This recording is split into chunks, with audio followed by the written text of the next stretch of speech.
Hello student, इस lecture में control system में स्टेट स्पेस एनालिसिस में कंट्रोलेबिलिटी को डिस्कस करेंगे। ठीक है, उसमें बेसिक न्यूमेरिकल करने जा रहे हैं।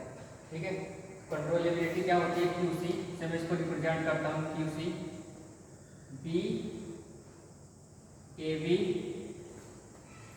ए square b and son a n b. ठीक, और ये किस फॉर्म में होते हैं? कॉलम फॉर्म में। ये क्या होते हैं? कॉलम फॉर्म में। ठीक है, तो बी अगर मैं यहाँ से देखो तो बी मेरे पास यहाँ से क्या आने वाला है? बी तो मुझे यहाँ से मिल जाएगा डायरेक्टली। ठीक, ए बी मुझे चाहिए, तो ए बी के लिए मुझे ए और बी का मल्टीप्लाई करना पड़ेगा। ठीक है, वो क्या होगा? एक कॉलम मेरे को मिल जाएगा, फिर मैं क्यूसी में उसको रख दूंगा, ये क्यूसी। ठीक, अब मैं यहाँ से देखता हूँ न्यूमेरिकल है क्या। A system is represented in state space as X dot equal A X plus B U where A equal this matrix 1 2 alpha 6 and b 1 1 the value of alpha for which system is not controllable। ठीक, क्या होना चाहिए मुझे? Value का alpha की value find करनी है, किसके लिए? कि सिस्टम मेरा क्या हो? नॉट कंट्रोलेबल हो।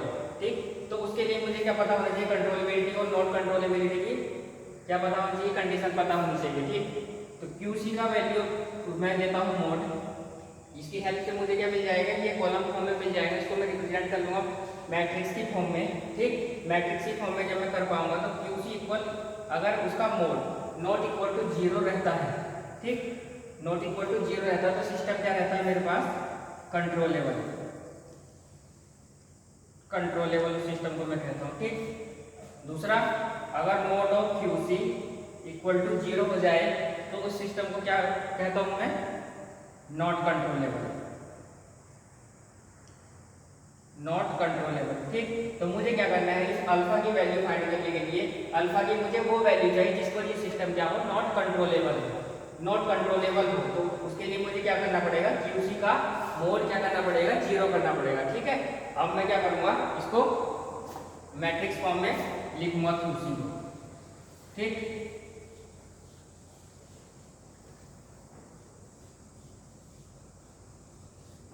क्यूसी को मैट्रिक्स फॉर्म में लिख रहा हूँ यहाँ से। क्यूसी इक्वल बी लिखूंगा सबसे पहले। बी कितना है मेरे पास?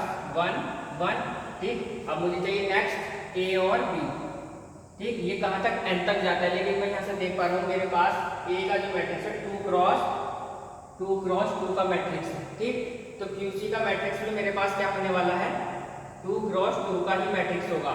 अगर ये मेरे पास 3 क्रॉस 3 का मैट्रिक्स रहता तो क्यूसी का वैल्यू मेरा क्या होता है? 3 क्रॉस 3 का ही मैट्रिक्स होता है। ठीक, फिर मैं उसका मॉडल लेता, लेकिन मेरे पास ये क्या है? 2 क्रॉस 2 का मैट्रिक्स है, तो मैं यहाँ से ए बी एक और कॉलम ले लूंगा तो मुझे 2 क्रॉस 2 का मैट्रिक्स मिल जाएगा।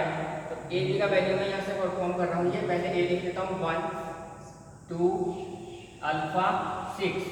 ठीक, और बी का वैल्यू यहाँ से लिख रहा हूँ मैं 1 1। ठीक, अब ए बी इक्वल क्या हो जाएगा? क्या कर देनी है मुझे? मल्टीप्लाई कर देनी है। मल्टीप्लाई कैसे होती है? रो बाई कॉलम मल्टीप्लाई। तो इस रो का मैं पूरे इस कॉलम के साथ मल्टीप्लाई करूंगा, तो ये 1 और ये 2, तो 1 प्लस 2 कितना होने वाला है? 3। ठीक, यहाँ से अल्फा प्लस ये 6। ठीक, मुझे ये कॉलम मिल गया ए बी। अब इस कॉलम को मैं यहाँ रख दूंगा, ये 3 अल्फा प्लस 6। ठीक, अब मैं मॉड ऑफ क्यूसी लूंगा। मॉड ऑफ क्यूसी मुझे परफॉर्म करना है, यहाँ से मैं इसको रख कर रहा हूँ। 2 क्रॉस 2 का मुझे मैट्रिक्स मिल गया। कैसे मिला? ए और बी का मल्टीप्लाई करने के बाद ये वाला कॉलम आया और बी मेरे पास ही डायरेक्टली आ गया। इससे यहाँ पे मोड ऑफ क्यूसी लूंगा। ठीक, अब मेरे को क्या करना है? नॉट कंट्रोलेबल करना है सिस्टम को। इस वैल्यू पर अल्फा की जो वैल्यू मैं फाइंड करूंगा उस वैल्यू को ऊपर क्या होगा? मेरा नॉट कंट्रोलेबल होगा। तो नॉट कंट्रोलेबल के लिए मैं क्या करूँगा? Mod of QC equal to 0 कर दूंगा। तो मोड में यहाँ से ले रहा हूँ ये अल्फा प्लस 6, ये माइनस 3। ठीक, इसको क्या कर देना है मुझे? Equal to 0। ठीक है, क्योंकि मेरी कंडीशन क्या है? नॉट कंट्रोलेबल होने के लिए मोड ऑफ क्यूसी क्या होना चाहिए? इक्वल टू 0 होना चाहिए। अगर ये नॉट इक्वल टू 0 होता तो सिस्टम क्या होता? कंट्रोलेबल होता। ये क्या है? Not controllable. तो यहाँ से मैं करूंगा इसको, तो ये क्या आने वाला? Alpha plus 3 mod of QC equal to, इसको क्या करना है? 0। ठीक, अब यहाँ से मैं इसको वैल्यू क्या आने वाली है मेरे पास? अल्फा की वैल्यू क्या आ जाएगी? -3। ठीक, अल्फा की वैल्यू क्या है मेरे पास? -3। अब मैं कह सकता हूँ अल्फा की वैल्यू अगर मैं इस सिस्टम में -3 रख दूँ, आइए अल्फा इक्वल टू -3 में यहाँ रख दूंगा, तो सिस्टम क्या हो जाएगा मेरा, नॉट कंट्रोलेबल हो जाएगा। ठीक, मुझे यही फाइंड करना था इसमें। ठीक, तो इस क्वेश्चन में मुझे क्या ध्यान रखने वाली बात है, तो मल्टीप्लाई परफॉर्म करना चाहिए। दूसरा, मुझे कितने डायमेंशन का मेरे पास उसी का मैट्रिक्स आने वाला है, मुझे वो पता होना चाहिए। ठीक, और सबसे दूसरी वाली बात कि मेरे को मोड ऑफ क्यूसी का वैल्यू दोनों कंडीशन मुझे पता होनी चाहिए कि कौन सी कंडीशन पे मेरा सिस्टम कंट्रोलेबल होता है, किस कंडीशन पर मेरा नॉट कंट्रोलेबल होता है। ठीक, तो यहाँ से हम कर पाए अल्फा की वैल्यू -3 नॉट कंट्रोलेबल सिस्टम। ठीक,